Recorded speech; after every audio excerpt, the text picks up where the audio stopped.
שלום לכם וברוכים השבים לראשונים בדירוג, הפודקאסט לשיווק ופרסום עורכי דין.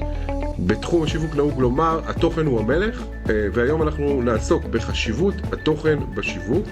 נמצא איתנו ענידור חקק, מומחה לתוכן שיווקי ומרצה על תחום התוכן באינטרנט לאורך הרבה מאוד שנים. שלום ענידור. שלום, שלום, מה שלומך? אצלי הכל סבבה. אז בוא תציג את עצמך קצת, ספר לצופים ולמאזינים, מי אתה, איך הגעת לתחום שבו אתה עוסק היום? אז למה אני אפילו אלך קצת אחורה לילדות שלי.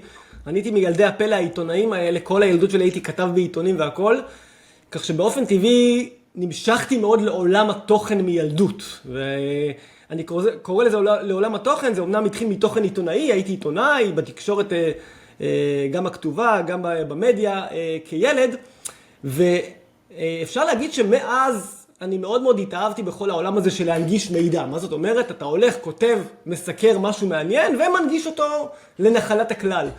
וכשאני לוקח את הדבר הזה ואני משליך את זה למה שאני עושה היום, אני יכול גם לראות המון קווי חיבור. אני היום מתעסק בעיקר בכל ההיבטים של שיווק עסקים באמצעות תוכן, ובדגש בעצם על כלים כמו מנועי חיפוש, רשתות חברתיות וכדומה, כשהפעולה העיקרית שאני עושה היא בעצם לייצר את התוכן שפוגש את הקהל הנכון, בפלטפורמות השונות וכדומה, ובסופו של דבר אותו תוכן יש לו מטרה, שהוא נועד להפוך את אותו גולש ללקוח, או למישהו שיקנה, או למישהו שמתעניין וכדומה. אז אני במהות שלי כענידור מגדיר את עצמי כאיש תוכן, אני מרצה בתחום הזה, זה מה שנקרא גם מתחבר לכובע של הנגשת המידע. אני מרצה בנושאי קידום אתרים בגוגל, בנושאי אסטרטגיה, בנושאי כתיבת תוכן, גם באקדמיה, גם במכללות פרטיות, וגם יש לי חברה משלי בשם היידה דיגיטל, ששם אנחנו הלכה למעשה מקדמים ומשווקים לקוחות אונליין. וואו. אז בוא נעמיק, אני באמת גם ראיתי הרבה סרטונים שלך ביוטיוב, אתה מאוד, גם מאוד רהוט ומסביר הכל בצורה יפה, וגם רואים שם באמת ידע, שדות ידע מאוד רחבים. אז בוא נתחיל, קודם כל בשאלה הכי חשובה, אמרתי התוכן הוא המלך, אתה באמת חושב שהדבר הכי חשוב בעצם בפרסום שלנו, בשיווק שלנו, זה התוכן עצמו, והוא גובר על הפלטפורמה, הוא גובר על הצורה, הוא גובר, מה עמדתך בנושא? אז קודם כל בתור מישהו שמגיע מהעולם של התוכן, אני לא יכול כמובן להתכחש לדבר הזה, ובעיניי בהחלט תוכן הוא המלך. העניין זה, שאם אפילו אני מגביל את זה לעולם המלוכה, למשטר המלוכני, גם מלך צריך את הכלים שיעזרו לו. גם למלך יש את המלכה שלו, שיש כאלה שמגדירים את המלכה היום בתור הרשתות החברתיות או השיח, וכמובן מה שנקרא הנציבים והאנשים שעובדים איתו והעוזרים. במילים אחרות, אם אני רגע מקביל את זה לעולם שלנו, תוכן הוא כלי מאוד משמעותי, כי תוכן הוא בסופו של דבר המסר שאני מעביר לקהל היעד שלי. אבל כדי שאותו תוכן יגיע לקהל הנכון, יגרום לו לאפקט מסוים, לפעולה מסוימת, ויגיע לעוד ועוד זוגות עיניים רלוונטיות, כאן נכנסים עוד מרכיבים. אז אני יכול לקחת את זה למרכיבים שהם שיווקיים בהקשר האורגני יותר של SEO, כמו קישורים מאתרים אחרים והצבעות אמון. אני יכול לקחת את זה לעולמות ה-PR, בהיבט של כתיבת מאמרי אורח אולי, או מאמרים באתרים אחרים. ואני יכול כמובן לקחת את זה למקומות של הפרסום הממומן, והפצה של תכנים בסושיאל. אז בהחלט תוכן זה המלך, זה הבסיס שממנו אני מתחיל את הפעולה שלי. אבל התוכן הזה חייב גם להיות מה שנקרא לעבור בפלטפורמות הנכונות, לקהלי היעד הנכונים, וכמובן לקבל את המוניטין הנכון מאתרים אחרים וכדומה. כלומר, אי אפשר לקחת את האלמנט הזה של איך אנשים מחר יגיעו לתוכן הזה. כי אתה יודע, תוכן כשלעצמו... לא, אבל אני אדייק את השאלה. השאלה היא, האם בן אדם שיש לו תוכן מעולה, אבל היכולת שלו ברשתות החברתיות בידע שלו לקידום באינטרנט וקידום ממומן וקידום לא ממומן וכל הדברים האלה, היכולת שלו להגיע ככה ללקוחות שלו מאוד נמוכה. לעומת, לצורך העניין עורך דין, שהוא אין לו את הידע הכי רחב, והתוכן שלו הוא תוכן די בנאלי, אבל יש לו את המקדמים הכי טובים, הם יודעים לשים אותו בפלטפורמות הכי נכונות, עם הרקע הכי טוב, ועם הסאונד הכי טוב. מי לדעתך, איזה עורך דין היום, יקבל יותר לקוחות? זאת השאלה. אז בסופו של דבר התוכן שידע להנגיש ולהגיע עם התוכן שלו לקהל היעד. כי אתה יודע, אני תמיד נוהג להגיד, אני יכול לכתוב תוכן מהמם, אבל אם אני לא אשים אותו מול העיניים של מי שצריך לקרוא אותו, לא בטוח שהוא יגיע אליו. אתה יודע, אנחנו חיים בעולם של ריבוי מסרים. רוב האנשים שאתה מכיר כנראה חיים עם איזושהי מיגרנה של עומס של מידע על הראש. רוב היום אנחנו מקבלים מידע משלל מקומות, מהמסך הגדול למסך הקטן, ובינינו, את רוב המידע הזה אנחנו גם מה שנקרא מקיאים החוצה, אנחנו לא בהכרח משאירים אותו אצלנו. אז היכולת להישאר בתודעה היא הרבה פעמים יושבת על הנושא הזה שנקרא שיווק, של הגעה לקהל יעד, של לייצר איזשהו שיווק חוזר, שהוא רואה אותי מספר פעמים, והדברים האלה קורים, כמו שאמרנו, על ידי ערוצים, זה יכול להיות על ידי מקדמים, זה יכול להיות אנשי סושיאל, זה יכול להיות פרסום ממומן, אבל תוכן טוב ככל שהוא יהיה, ושוב, אני רגע שם פה מהצד רגע, ברור שיש כאלה שהם מובילי דעת קהל, ויש להם עכשיו לא יודע מה, מאות אלפי עוקבים בסושיאל או לא יודע מה, הם כנראה, התכנים שלהם מגיעים לעיניים שרלוונטיות עבורם. אבל בן אדם שמחר מתחיל אתר, פותח לעצמו אתר אינטרנט, עורך דין, ומעלה שם מאמרים מקצועיים ככל שיהיו, לצערי הרב, אם הוא לא יעזור לתכנים האלה להגיע הלאה ולקדם אותם, יש סיכוי ענק שלא הרבה אנשים יחשפו לתכנים האלה, ולכן אנחנו כן צריכים לתת את הזריקת מרץ הזאת דרך הפרסום הממומן, דרך הקידום האורגני, דרך הסושיאל וכדומה. סבבה. כאילו, העמדה שלי היא כזאת, היא מאוד דומה היה מישהו שכתב את סודות השיווק של ביבי, של נתניהו, אני לא זוכר את השם. איש השיווק הטוב בעולם, יש לומר, ככה הרבה אנשים מגדירים אותו. אז שם הוא אמר, מה עדיף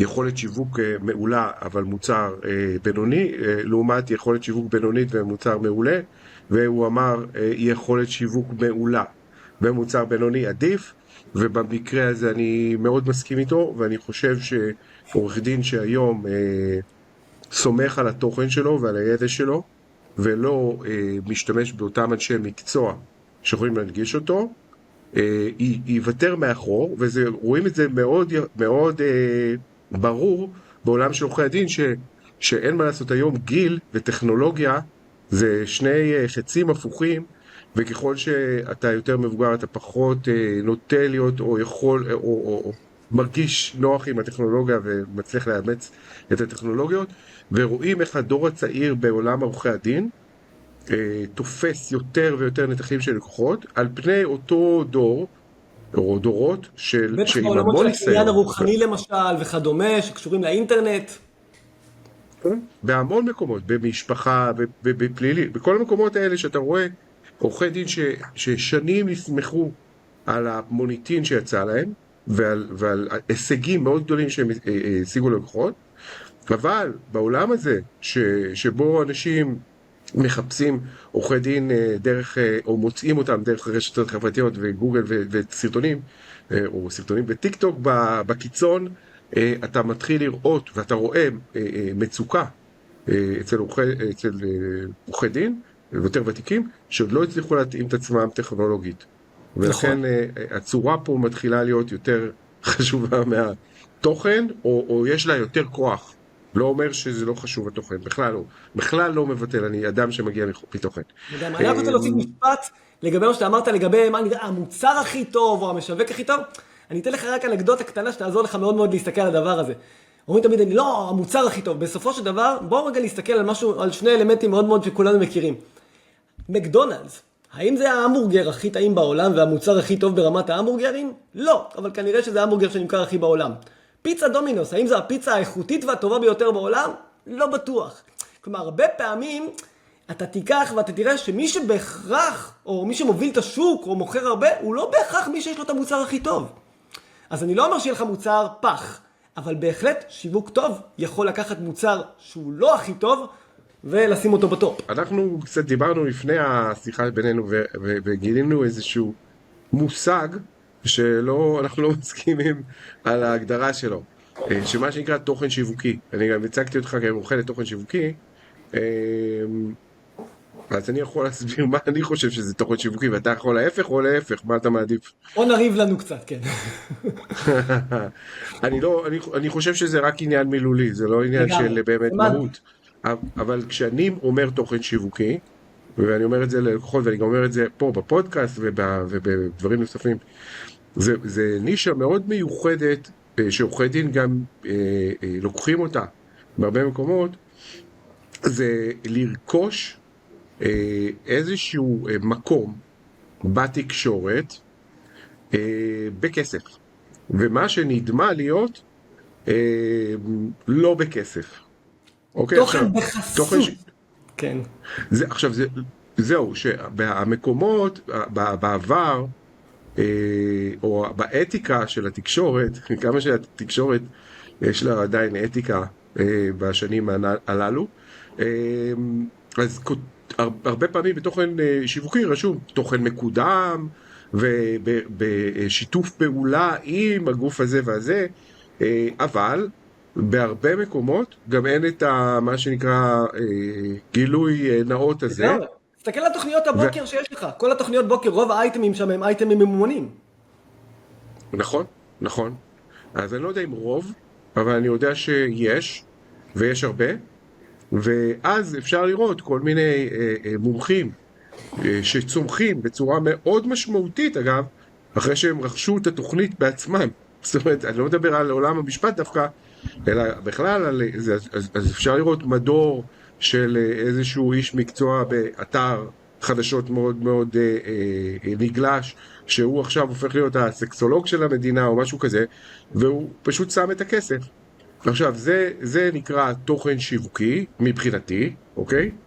ובתוכן השיווקי הזה, שהרבה מאוד עורכי דין פונים אליי וחושבים שיחסי ציבור זה תוכן שיווקי, ויחסי ציבור זה לא תוכן שיווקי, כי יחסי ציבור זה, ומה שאני עושה הרבה זה יחסי ציבור, זה בעצם להכניס את עורכי הדין לתקשורת, לניוז, לעיסוק תקשורתי, בכל כלי תקשורת האפשריים, על סמך הסיפור שהם מביאים לאותו כלי תקשורת.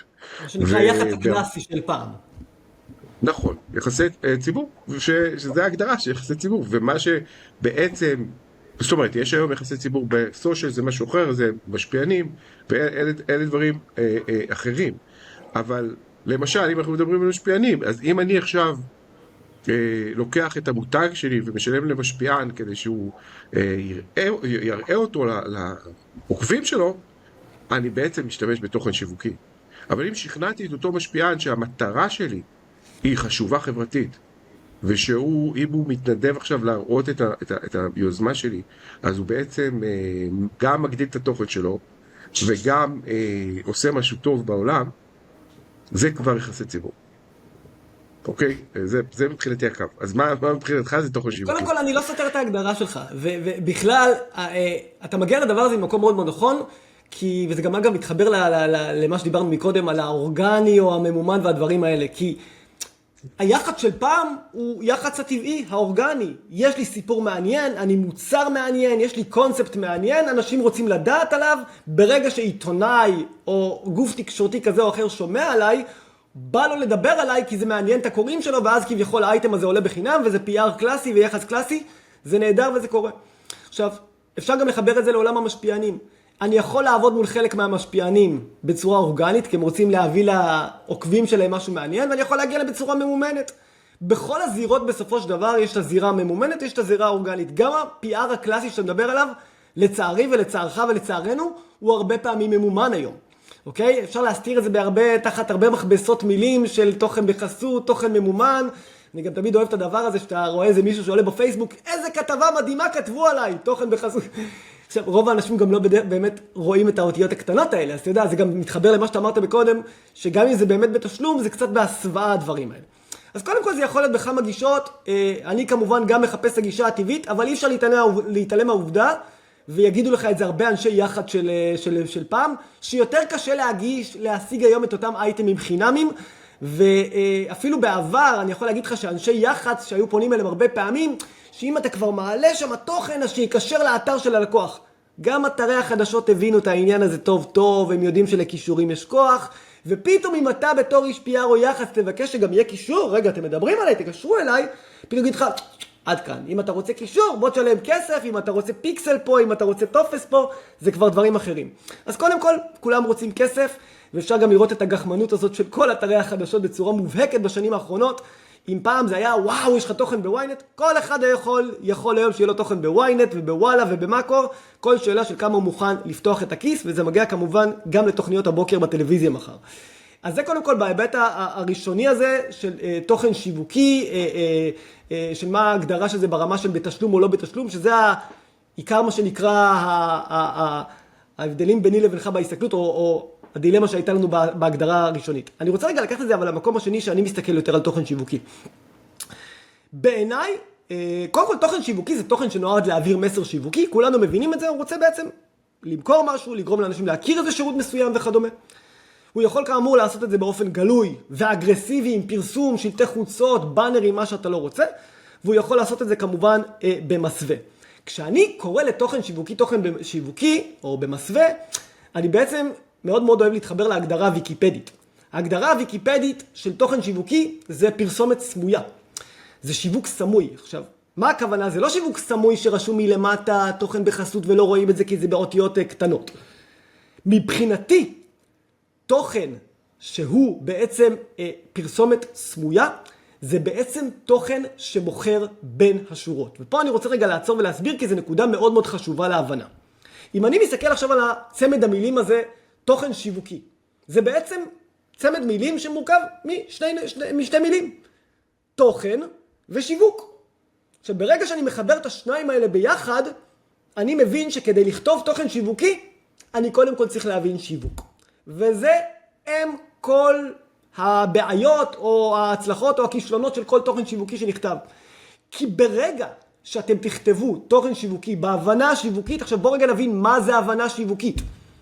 הבנה שיווקית זה שאני מבין מי קהל היעד או הפרסונה, מי הולך לקרוא מחר את התוכן הזה, למי הוא מיועד, ממש ברמת האפיון, מגדר, גילאים, תחומי עניין וכדומה. זה להבין האם אותו קהל הוא קהל חם או קהל קר, האם הוא מכיר אותי או עדיין לא מכיר אותי. מה מאפיין את הקהל הזה? מה מעניין אותו? מה מפחיד אותו? מה מרתיע אותו? ברגע שאני יודע את כל הדברים האלה, ואני מבין מי הוא קהל היעד שלי, ואני מבין מה הבעיות או הצורך שיש לו אותו קהל יעד, הגישה של הכתיבה שלי היא שונה. כי הכתיבה במקרה הזה לא תהיה כתיבה מחירתית, אלא יותר תגיע ממקום של לתת ערך. אני תמיד אומר שתוכן טוב לא צריך למכור, תוכן טוב צריך לעזור. אם הלקוח ירגיש שאתם מחר פתרתם לו בעיה, להבדיל מנסים למכור לו מוצר, שם הרווחתם את הלקוח וכנראה תצליחו להפיק ממנו הרבה יותר כסף או ערך או שיתוף פעולה לאורך זמן רב יותר. זה מבחינתי הגדרה של תוכן שיווקי, היכולת להעביר מסר שיווקי בין השורות. זאת אומרת שכשאני אקרא את התוכן מחר בבוקר, הוא לא בהכרח ימכור לי, אבל תוך כדי שאני אקרא את התוכן, אני אגיד לעצמי, היי, הוא מדבר על הבעיה שלי, זה בדיוק מה שלי יש, זה בדיוק מה שאני צריך. אם אני כגולש אחווה את הדבר הזה, התוכן שיווקי מוגדר כמוצלח מאוד בעיניי לפחות. מעניין.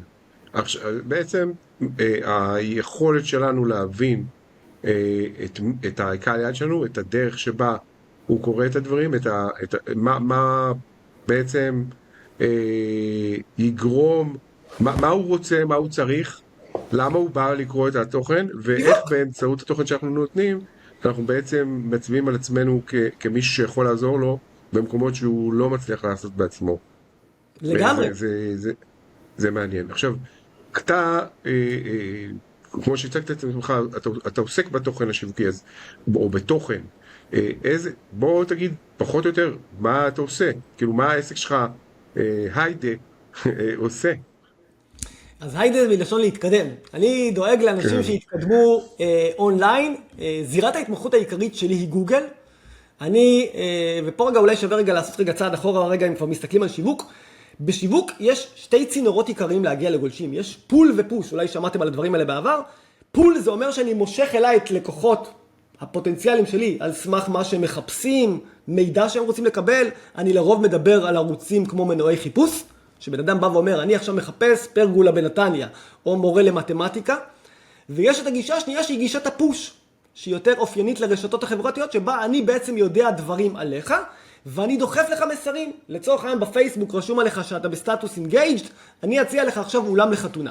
כי אני יודע שזה משהו שאתה תצטרך איתו, גם אם לא חיפשת ביודעין את הדבר הזה. אז קודם כל, הכל מתחיל בעצם מפול ופוש.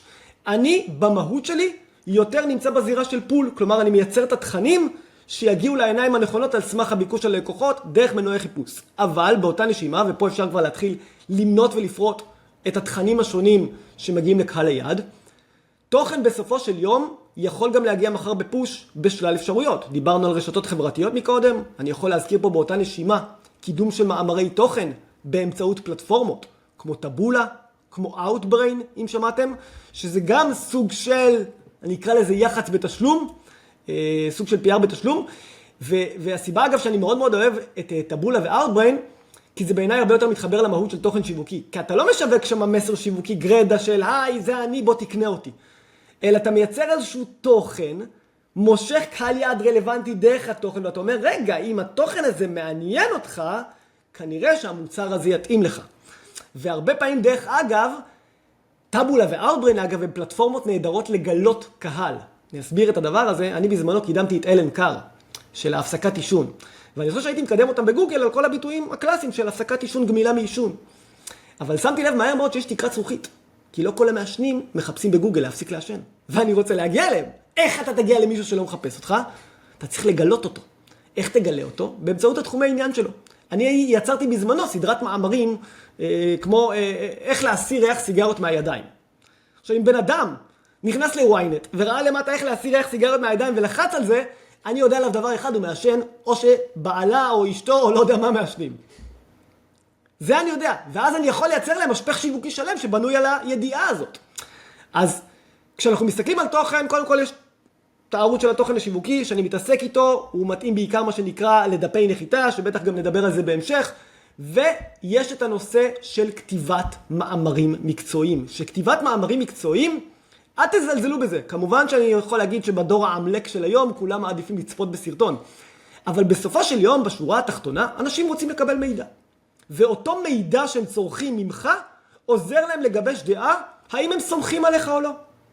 תמיד אני אומר את הדבר הזה, שכשאני כותב עכשיו תוכן מקצועי על משהו חדש, הרבה פעמים אני לא איזה גאון לדור, אני לקחתי משהו שראיתי מחול, תרגמתי, עשיתי מחקר קצר וסיכמתי.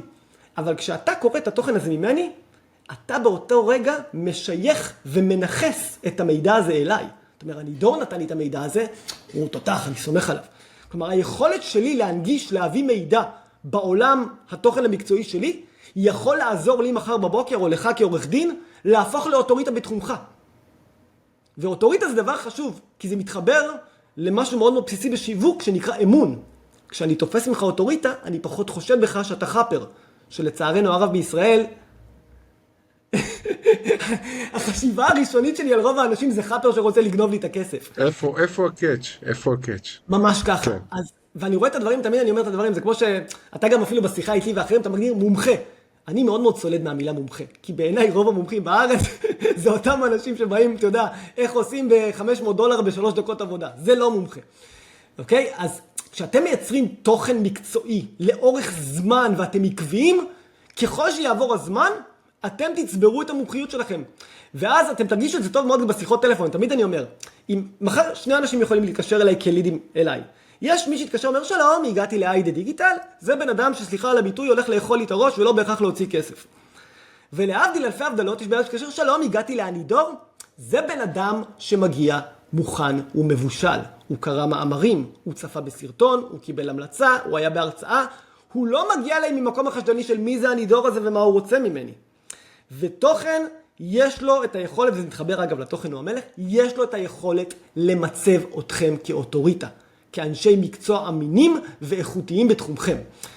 אז אני מסתכל על זה קודם כל בתוכן השיווקי, שאני גם מתעסק בו המון, בהיבט של להביא את האנשים לאתר ולגרום להם לבצע פעולה כלשהי, ונדבר על תוכן שיווקי, אני מניח עוד יותר בפירוט בהמשך, אבל יש גם את ההיבטים האלה של המאמרים המקצועיים, שאי אפשר לזלזל בהם, ואני יכול מחר להשליך את זה גם לסרטונים. אתה יודע, אי אפשר לדבר פה על כל הזמן הזה ולהתעלם מסרטונים. כי בעולם של היום, רוב הדור של המילניאלס פלוס, זה אנשים שיעדיפו לצרוך בסרטון, מאשר לקרוא מאמר. מבחינתי זה אותה גברת. כל עוד אני מעביר תוכן מקצועי, בין אם זה סרטון, בין אם זה פודקאסט, אגב, בין אם זה אינפוגרפיקה, תוכן ויזואלי כלשהו. ובין אם זה מאמר מקצועי, זה דרך בסופו של יום להעביר את התוכן.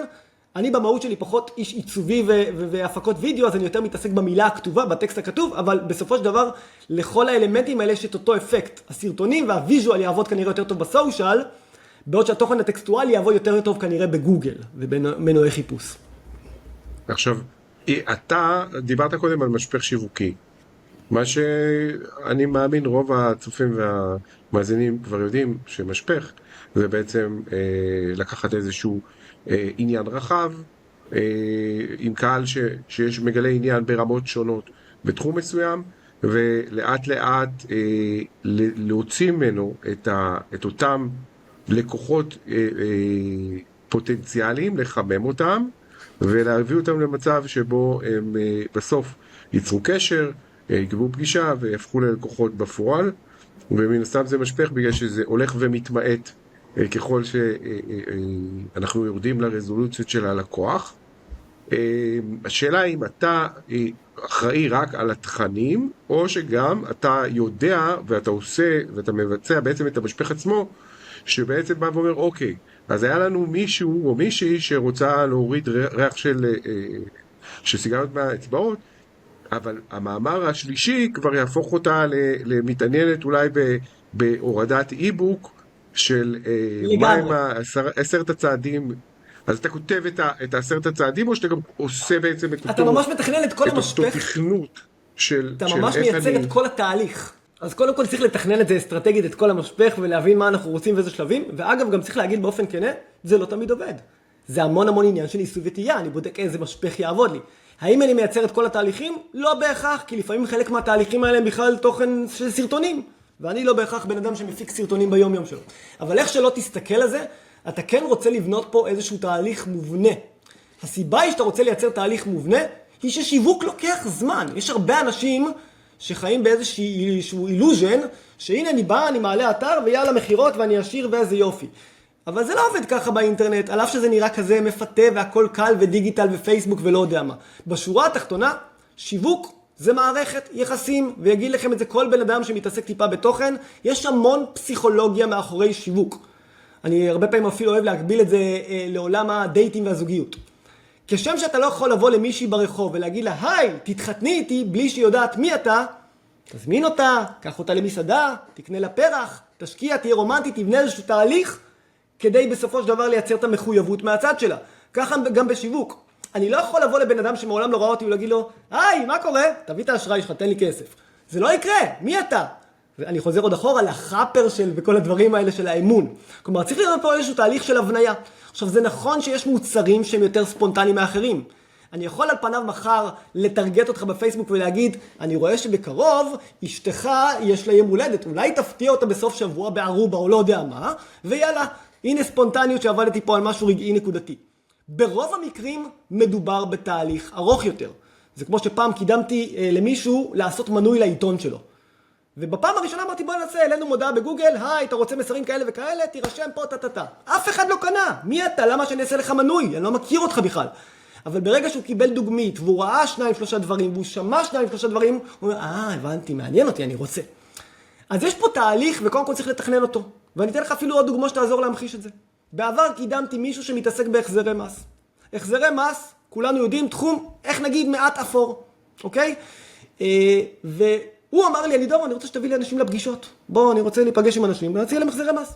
עכשיו, לך תגרום לבן אדם שלא מכיר אותך, לבוא אליו לפגישה, יאללה, קדימה, החזרי מס. מי אתה בכלל? אז יצרנו באמת משפך של בניית מוניטין ואמון. זה התחיל ממאמרים מאוד מאוד בסיסיים, ברמת המודעות. מה זה טופס 106 ואיך זה יכול לעזור לך? עכשיו, כשאתה בא וקורא את המאמר הזה, כי ראית אותו בפייסבוק או לא יודע מה, אם אתה קראת אותו שוב, אני יודע עליך שזה משהו שרלוונטי ומעניין אותך. ואז המאמר הבא כבר יהיה עוד משהו שקשור לדבר הזה, ואני זוכר שבסוף, ממש כתבנו להם אי-בוק, ממש מדריך, ספר PDF, המדריך שכל שכיר צריך להכיר, זה משהו כזה חרוזי כזה, עם כל הטיפים והמידע והכל. ואז אמרנו, אתה רוצה את המדריך הזה, תשאיר פה את האימייל שלך שנשלח לך את ה-PDF, הנה כבר מה שנקרא קטליזטור לשיווק, יש לי את האימייל. וברגע שעכשיו הגעתי למצב, שיש בן אדם שאני יודע בוודאות שהוא קרא את המאמר הראשון, ואני יכול הרי לעשות קמפיין, אני יכול לעשות קמפיין שאומר מי שקרא את זה, תציג לו את זה, נכון? זה קמפיינים, רימרקטינג וכדומה. עכשיו, אם אני יודע שאתה באת וקראת מאמר X, ואז עברת למאמר Y, ואז הורדת הקובץ, עברת תהליך של 3 שלבים איתי. שוב, לא בטוח שאתה תקנה, אבל אין ספק שאתה הרבה יותר בשל ממישהו שנחשף אליי בפעם הראשונה. ואז אם אני אביא לך הצעת ערך כלשהי, הסבירות שאתה תזרום איתה, שאתה תקבל אותה, היא הרבה יותר גבוהה. לכן אתה כן רוצה קודם כל לתכנן אסטרטגית את השלבים, את המהלכים, וזה גם אגב יכול להיות כמה תהליכים שונים לראות מה עובד לך. כן לייצר את התוכן המתאים, לפעמים זה תוכן טקסטואלי, צריך גם להגיד בצורה כנה, הרבה פעמים זה גם יהיה תוכן ויזואלי, אי אפשר להתעלם מהדברים האלה, אותו סרטון, אותו אלמנט נוסף, ובסוף בסוף בסוף יגיע האקט השיווקי. אם אתם תתחילו ישר מהמסר השיווקי, רוב הסיכויים שאתם תיכשלו. אתם חייבים לייצר תהליך של בשלות, מה שנקרא לבשל את הלקוח. מעניין מאוד, ואני מסכים מאוד. עכשיו, אפרופו אותו תוכן שאתה מתכנן אותו מראש, ואתה משפך, ואתה כותב אותו וזה, אני ביומיום שלי בקשר עם עורכי דין, כל שבוע מתקשר לפחות עורך דין אחד או שניים לייעוץ בנושא הזה, והרבה מהם אומרים, כן, אנחנו הקמנו אתר, כתבנו, כאילו, הקמנו אותו, אני הקמתי אותו בוויקס, משהו כזה, וכו', כתבנו את המאמרים, עכשיו, אתר הוא מאוד יפה, אבל הוא לא עובד לנו, לא מביא לנו עבודה, זה א', או במקרה היותר מצער, ואגב, היותר רווח, נתנו לחברה להקים לנו את האתר, מאוד השקענו גם, עורכי דין מאוד משקיעים באתר שלהם, כתבנו מאמרים וכו' וזה, לקח תהליך של חצי שנה, השקענו יותר מ-10,000-20,000 שקל לפעמים שמים, ולא הגיע לנו לקוחות. עכשיו, בנושא הזה של לעשות בעצמך, בוא נתחיל עם לעשות בעצמך, שהרבה מאוד עורכי דין מרגישים שמבחינת התוכן וברמת הכתיבה הם ברמה מספיק גבוהה בשביל גם לתקוף את הדברים האלה, השיווקיים, ואגב חלקם עושים עבודה מעולה. איך אתה תופס את מה שנקרא סזון בעצמך, הדברים שאנשים עושים אותם לא מתוך הנקודת מומחיות שלהם, אלא מתוך הרצון שאו שזה יהיה כבר באוויר, או לחסוך פה איזה קצת איש מקצוע ואת התשלום שלו, מהניסיון שלך. אז בוא רגע נחבר את העולם הזה של תוכן לעולם של אתרי אינטרנט, ואני רגע אשים אפילו את הנושא של התוכן השיווקי רגע בצד, ואנחנו אולי עוד ניגע בו בהמשך, כי אני יותר רגע רוצה לדבר שנייה על אתר, ושהרבה פעמים שמדברים על אתר, צריך לקחת בחשבון משתנה או משהו מרכזי שאני צריך להסתכל עליו, שזה גוגל. הרי בסופו של דבר, יש המון דרכים להגיע לאתר אינטרנט, אפשר להפיץ אותו ברשתות החברתיות, אפשר הכל, אבל יש זירה מאוד מרכזית שמנתבת המון תנועה לאתרים, וזה גוגל. כולנו יודעים שאם אנחנו נופיע בגוגל בביטויים שרלוונטיים לתחום המקצועי שלי, אנחנו נקבל טראפיק רלוונטי. וכאן, כמו שחיברתי מכל את המילה תוכן שיווקי, עכשיו אני אקח את העולם של תוכן ו-SEO ואני אחבר אותם רגע ביחד. אין ספק שעורך דין כנראה יכתוב תוכן משפטי מקצועי יותר טוב ממה שאני אכתוב תוכן משפטי מקצועי. כבודו במקומו, הוא יודע כנראה את העשייה הזאת. האם הוא ידע לקחת את התוכן הזה ולהתאים אותו לדרישות של גוגל מבחינת המונחים הנכונים? לא בטוח. וזה המקום שאני, או איש המקצוע, מתחבר לאותו משפטן או לאותו עורך דין. כי בסופו של יום זה בסדר גמור לבוא ולהציג את המידע המקצועי, וזה קריטי מאוד שהוא גם יהיה נכון ומדויק, וחלילה לא יטעה או לא ישדל או לא יודע מה. אבל בין זה לבין להופיע במונחים הנכונים בגוגל, יש הבדל מאוד מאוד גדול. עכשיו, כל מקדם אתרים שיתחבר לעורך דין או לבעל אתר, אחד התהליכים הראשונים שהוא יעשה, עוד לפני עליית האתר, זה תהליך שנקרא מחקר מילים ומתחרים. יש לך להבין, אם אתה מחר מקים עסק, עזוב עורך דין, אתה מקים מחר עסק. דבר ראשון, אתה בודק ביקוש היצע, נכון, התכנות. הביקוש היצע בגוגל זה מילות המפתח. כמה אנשים מחפשים את המילה הזאת? מי מתחרה איתי על המילה הזאת? האם אני יכול לעקוף אותו? בוא ננתח, בוא נראה. רק אחרי שעושים את התהליך הזה בצורה רצינית, מדידה, בדוקה, שממש בדקת את המתחרים, אתה גם יכול להבין איפה לשים את הז'יטונים, איפה לשים את הכסף והזמן שלך מחר בבוקר. אני רואה את זה הרבה פעמים, אגב, טעויות, גם של מקדמי אתרים אפילו, שלוקחים על עצמם אחריות לקדם ביטוי מסוים לעמוד הראשון, בלי שהם ניתחו את המתחרים ובלי שהם רואים שבכלל לא רלוונטי להם הביטוי הזה, שהם לא יכולים להגיע שם לעמוד הראשון, כי כל מי שנמצא שם זה אולי אינדקסים או אולי אתרי לימודים או לא יודע מה. אז זה תמיד מתחיל קודם כל מתהליך של מחקר ראשוני. עכשיו, בונה האתר יעשה את מה שהוא יודע לעשות, יעצב, יעשה דברים, גרפים, מהממים, הכל טוב ויפה. זה בסדר גמור שהעורך דין יכתוב את התוכן המקצועי לדפים. אבל אי אפשר לנקות פה את האחריות של איש השיווק, איש הגוגל, שיבוא ויתווה את הדרך ויגיד קודם כל, מהם המונחים שמעניינים אותנו? איזה דפים צריכים להיות באתר? באיזה מונחים אותם דפים צריכים להתמקד? מה יהיה המבנה ההיררכי של האתר? איזה דפים יהיו בתפריט הראשי של האתר? מה יהיו תתי הקטגוריות או תתי השירותים? הרי תסכים איתי שבאופן טבעי הדפים הכי חשובים לנו באתר, כנראה שנרצה שיופיעו בתפריט הראשי. זה הרבה פעמים מתכתב עם תוכנית ה-SEO, עם תוכנית הקידום בגוגל. אם אני רוצה מחר להופיע במונח עורך דין פלילי, או לצורך העניין, אם אני רוצה להופיע מחר עורך דין, החזר מיסים, או לא יודע מה, אני צריך להבין אם המילה הזאת היא מילה מחופשת בגוגל, אם היא אטרקטיבית בעיניי מבחינת החיפושים, ולייצר דף מתאים, וגם לשייך אותו בצורה רלוונטית באתר. הרי יש היררכיה של אתר. ההיררכיה הזאת צריכה גם להיות תואמת SEO, מילות מפתח, אבל היא גם צריכה להיות תואמת של המבנה הלוגי של האתר, של שיוך קונטקסטואלי למקום הרלוונטי. אז התהליך הזה... בוא נגיד רק לצופים ומאזינים, מי שלא מכיר כל כך את המושגים, אז SEO זה Search... Engine Optimization. Search Engine, כן, Optimization, זה שבעצם אתה מדבר על ההתאמה של אתר שלכם, לחיפושים האורגניים, שמה שהיום רוב הלקוחות הפוטנציאליים, אלה התוצאות שהם ייכנסו אליהם, ומי שלא נמצא בעמוד הראשון לאותו ביטוי חיפוש בגוגל, סביר להניח שיחשף, אם בכלל, להרבה הרבה הרבה פחות לקוחות מאשר אלה בעמוד הראשון. יש את הבדיחה של מקדמי האתרים, אתה מכיר את הבדיחה של מקדמי האתרים על הדבר הזה? יש את הבדיחה שאומרת שהמקום הכי טוב להחביא גופה זה דף 2 בגוגל. אף אחד לא מגיע לשם. יפה. אז כן.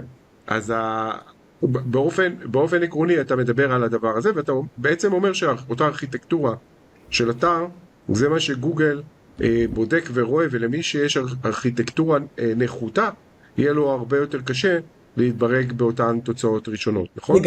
לגמרי, כן. תחשוב על זה שהדפים, אם דף חשוב נמצא בהיררכיה למעלה, אתה גם אומר לגולש, ואתה בעיקר אומר לגוגל, הוא חשוב לי. אבל אם יש דף מסוים שבשביל להגיע אליו, אתה מדף הבית לוחץ על קטגוריה, מקטגוריה לתת קטגוריה, מתת קטגוריה למאמר, ואז לאיזה מוצר, הוא בתחתית ההיררכיה, אתה בעצמך אומר לגוגל, הוא לא חשוב, הוא נמצא שם למטה, אבל אם הוא למעלה, הוא יותר חשוב. יותר קרוב לדף הבית. הוא יותר רלוונטי, נכון, הוא יותר רלוונטי, זה בעצם מה שגוגל עושה. עכשיו, אז אתה בעצם גם עושה את הארכיטקטורה, וגם כותב את התוכן. נכון. לאותם לקוחות, נכון? נכון. עכשיו, יש מה שהרבה פעמים, אני בתור, אגב, אני עושה יחסי ציבור, ואני עושה גם קידום ממומן בגוגל, שהוא מאוד שונה מהקידום שאתה עושה, שזה קידום אורגני. נכון. ובקידום ממומן משתמש הרבה במה שנקרא דף נחיתה, כלומר, אותו אדם או גולש, שבא וראה את המודעה שלי במקומות שמעל המקומות האורגניים בגוגל, חיפוש, ילחץ ויגיע לאתר או למיני סייט, שבעצם יעביר אותו איזשהו תהליך של מחירה, והרבה פעמים עורכי דין שאני מדבר איתם על כל הנושא של קידום בגוגל, באים ואומרים, רגע, אנחנו השקענו 20,000 שקל באתר שלנו, יש בו הכל, יש בו סרטונים, ויש פה את כל מה שאתה בעצם רוצה שיהיה לך בדף נחיתה, אנחנו רוצים להשתמש בזה בקידום הממומן שלנו. אוקיי. מה עמדתך בנושא? אפשר להשתמש באתר בקידום ממומן? אז מתחבר בעצם לשאלה אחרת, לאן לשלוח את הגולש שמקליק על מודעה, אוקיי? הרי מחר בבוקר גולשת נחשפים למודעה, זה יכול אגב להיות בגוגל, בפייסבוק, בכל מקום. וכשהם מקליקים על מודעה, הנחת היסוד שלהם אומרת שהם הולכים לעבור לדף שרלוונטי למה שהבטיחה להם המודעה. אז אם אני אחבר את זה לגוגל, זה הרבה פעמים מתחבר למילת מפתח. חיפשתי עכשיו עורך דין פלילי, לחצתי על דף, אני מאמין שאני אעבור לדף של עורך דין פלילי. אם אני אראה את זה עכשיו בפייסבוק, אני אראה שתהיה איזושהי הבטחה. לחץ כאן לקבלת ההטבה, שקר כלשהו. הבן אדם מאמין שאם הוא לוחץ על אותו באנר, על אותה הטבה, הוא באמת מגיע לדף שמציע לו את ההטבה. אז קודם כל חייבת להיות את הקורלציה הזאת, את ההתאמה הזאת, של הגעה ליעד רלוונטי בהתאם להקלקה. זה דבר ראשון. עכשיו בואו רגע נסתכל ונבין רגע מה אמור להיות בדף שמקבל את הלקוח. אז קודם כל, אמרנו, הוא צריך להתחבר לאותו מסר ראשוני. אם הוא לא מתחבר למסר הראשוני, יהיה פה איזשהו קצר בתקשורת. הרי אם אתה עכשיו אמרת, הבטיחו לי הטבה, הגעתי לדף שבכלל מדבר איתי על משהו אחר, ואני אגב יכול לחבר את זה לקמפיינים ממומנים, אתה יכול עכשיו לראות מודעה של ביטוח רכב, תלחץ על המודעה, תגיע לדף בית של חברת ביטוח. עכשיו, דף הבית של חברת ביטוח מתעסק בהמון המון דברים. יכול להיות שעד שתמצא את הביטוח רכב, תצטרך להקליק כמה כפתורים. אני לא יודע כמה אתה מכיר את העולמות של הגוגל הממומן, אבל בגוגל ממומן, אם אתה תעשה מודעה של ביטוח רכב ותשלח אותו לדף כללי של ביטוח, אתה תקבל ציון לא טוב מגוגל. זה נקרא ציון איכות וכל הדברים האלה. למה? כי זה לא, אין קורלציה. ברור שהוא יכול למצוא את זה שם, אבל זה פחות מתאים מבחינת ההבנה. אז קודם כל לשלוח את הלקוח ליעד הנכון, זה גם מתחבר לנושא של אין לנו זמן היום. הרי אם אתה הבטחת לי משהו, הולך אותי לכאן, טוב, אין לי זמן אליך, אני אלך למקום אחר. עכשיו, אבל בוא נצא מתוך נקודת הנחה שדף הבית של עורך הדין בעצם מביא את עורך הדין ואת תחום העיסוק שלו. אז אם נגיד אותו תחום עיסוק, בוא נגיד שאותו תחום עיסוק הוא רלוונטי לביטוי חיפוש. והוא לא עושה גם בתעבורה, גם בעבודה וגם אז אני אגיד מתי אני אוהב להפנות לאתרים. אני בגדול אוהב להפנות לאתר, אני באופן עקרוני, ובוא רגע נפריד רגע את ההבדל בין דף נחיתה לבין אתר אינטרנט. מה היתרון העיקרי של דף נחיתה? היתרון העיקרי של דף נחיתה שהוא stand alone. אני אוהב לקרוא לו כלא. למה כלא? כי אין יציאה. אתה מגיע לדף, אתה מקבל הצעה, ואתה כדי לצאת משם, משאיר פרטים, מקליק על וואטסאפ, מקליק על טלפון, או בק ובורח. אוקיי? באתר יש המון הסחות דעת. וזה מסוכן לקמפיין ממומן לפעמים בעיניי. למה? כי אם אני עכשיו, וכמו שאתה יודע, בתחום המשפטי, קליק בגוגל, עולה כמה שקלים טובים, אני אקרא לזה בלשון המעטה. עשרות. יפה. עכשיו, אם אני שילמתי 20-30 שקל לקליק, ואז שלחתי אותו לדף הבית, והוא מתחיל, הנה פייסבוק, הנה זה, ביי ביי, הלך 30 שקל. אני רוצה לשלוח אותו לחוויה מאוד מאוד מצומצמת, מאוד מאוד אינטימית, שמציעה לו את אותו שירות. עכשיו, אני אתן דוגמה נגדית. אם עכשיו אני מקדם אתר מוצרים, אני מחפש שולחן סלון. לא בטוח שאני יודע איזה שולחן סלון אני רוצה. במקרה הזה, אם תשלח אותי לדף הקטגוריה, שמציג המון שולחנות סלון, מעולה. אני יכול לבחור מה שמתאים לי. זה e-commerce. אבל כשאתה רוצה להציע הצעת ערך ספציפית, שירות, ליד, בעיניי יותר רלוונטי יהיה לשלוח לדף שיש בו מה שנקרא יותר אינטימיות, יותר stand alone, מאשר מקום שייתן ללקוח הרבה יותר הסחות דעת ויכול להבריח אותו. וזה מתחבר גם מחר אפילו למה שאני שם בתוך הדף נחיתה. אני לפעמים רואה דפי נחיתה, שאני רואה בתוך הדף נחיתה, חפשו אותי בפייסבוק, שמו לינק לפייסבוק. אתה אשכרה שלחת בן אדם עכשיו לפייסבוק, ואז אני, לא, הוא יחזור אחר כך. אף אחד לא חוזר. הם לא חוזרים משם, אוקיי? אם אני שילמתי עכשיו כסף בשביל להביא אותך לדף הזה 20-30 שקל, אין סיכוי בעולם שאני אשים לך לינק לצאת החוצה לפייסבוק. זה פתח יציאה. מה אתה עושה? אתה יורה לעצמך ברגליים. אז מאוד מאוד חשוב קודם כל החוויה האינטימית של הסטנד אלון. בהחלט אפשר להפנות לאתרים, אבל זה במקרה שהצורך הוא רחב יותר, מוצר, ואני רוצה להסתכל מפני סדרת מוצרים. אז דבר ראשון, דף נחיתה, אינטימי, סטנד אלון, בלי פתחי יציאה. דבר שני, דף הנחיתה חייב להתאים לקהל היעד, אותה פרסונה שהגדרנו מקודם. אם אני פונה עכשיו לא יודע מה, נשים בגילאי 30 פלוס יוצאי מערכות החינוך או לא יודע מה, אני לא יכול פתאום לפנות לגבר שם או פתאום לדבר על אנשים בגיל הזהב, אין לי מושג. זה חייב מאוד מאוד להתאים בשפה, במינוחים לאותו קהל, כי אם אתה תרגיש כלקוח שהגעת לדף ואני מדבר על מישהו שזה לא אתה, אותה הרגשה של רגע, זה אני. אם אתה לא תרגיש את ההרגשה הזאת, ביי ביי, אין לך זמן. כן, אני הייתי מוסיף עוד דבר, שהרבה פעמים האתר שלנו נמצא, ומגיעים אליו אנשים, ברמה האורגנית. ואז אני מרים עכשיו קמפיין, גוגל ממומן, ומישהו מתקשר. אבל דף הנחיתה שלי הוא לא דף נחיתה, הוא האתר. הם מגיעים לשם, אבל הם לא עושים את הפעולה. איך אני אדע להפריד? אם זה אותו טלפון, איך אני אדע להפריד בין האנשים שמגיעים אליי בממומן לבין האנשים שהגיעו אליי באורגני? איך אני אדע לנתח שהקמפיין הממומן שלי באמת מביא לי לקוחות רלוונטיים ולא? ולעומת האורגני, יכול להיות שהאורגני הביא לי אותם. וכשאתה תבוא ותשאל את הלקוח, איך הגעת אליי, אז הוא יגיד גוגל. אתה נכון. לא בעצם ידעת או זה, הבנת אתה לא מה. תדע. כן. אז ההפרדה הזאת היא גם הרבה פעמים ההפרדה גם בטלפונים, במספרי הטלפון, בהפרדה נכון. בוואטסאפים, היא הפרדה שיוצרת סדר. שאחר כך, אגב, הסדר הזה, כמה ש... אז השקעת 3,000 שקל או כמה שיצא בדף נחיתה נפרד, ה-3,000 שקל האלה יחזרו אליך בהרבה הרבה יותר בקלות מאשר אם אתה תתעקש להישאר על אותו אתר שאולי השקעת בו המון המון כסף, אבל הוא יוצר לך בלגן שיווקי והוא יוצר אפקטיביות או ליד. הליד עצמו עולה לך הרבה הרבה יותר כסף להשיג אותו מאשר אם היית עובד בנפרד בדף נחיתה. אז אתה מזכיר פה נושא שהוא לא פרופר מה שאנחנו מדברים עליו היום, אבל הוא מאוד מתחבר לכל מאמצי השיווק שנקרא עולם המדידה. ועולם המדידה הוא מאוד מאוד חשוב, כי הרבה פעמים הוא עוזר לנו לדייק את השיווק שלנו בצורה טובה יותר, מאיפה הלקוח הגיע, ואז אני יודע מה הוא ציפה לקבל וכדומה וכדומה. אז כן, חד משמעית, כשאנחנו מתכננים אסטרטגית את השלבים, צריך באותה נשימה גם לתכנן את התהליך של המדידה של הדברים האלה, ולדעת לסנן מתוך את האוכלוסיות הרלוונטיות גם.